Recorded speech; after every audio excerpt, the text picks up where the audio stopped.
এই রেসিপিটা এতদিনে বাড়িতে নিশ্চয়ই সবাই বানিয়ে ফেলেছো, আমি একটু দেরি করে ফেললাম, তবে একটা ভুলের জন্য দেখো দেখতে কেমন হয়ে গেছে। সবার প্রথমে রেসিপিটা দেখে নাও। একটা রেড কাউয়ের দই নিয়ে নিয়েছিলাম, ভালো করে এটা জল ঝরানোর কথা ছিল, আর ভুলটা আমার এখানেই হয়েছিল যে আমি ভালো করে জল ঝরাইনি। আমি 1.5 ঘন্টা মতো দইয়ের জল ঝরিয়েছিলাম, বাট অনেকক্ষণ বেশি রাখলে একদম পারফেক্ট হতো।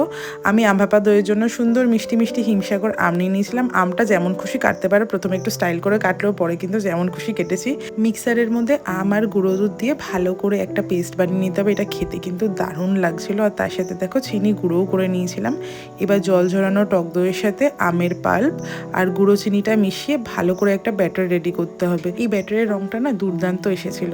তারপরে একটা অ্যালুমিনিয়ামের বাটির মধ্যে কাগজ দিয়ে ভালো করে বাটার ব্রাশ করে নিয়েছিলাম। তারপরে আর কি আম দইয়ের ব্যাটারটা বাটিতে ঢেলে দিয়ে তারপর কড়াইতে একটু জল দিয়ে লো ফ্লেমে 25 থেকে 30 মিনিট ভাপিয়ে নিলেই তৈরি আমাদের আম ভাপা দই। দেখতে পারফেক্ট না হলেও টেস্টটা কিন্তু খুব ভালো হয়েছিল।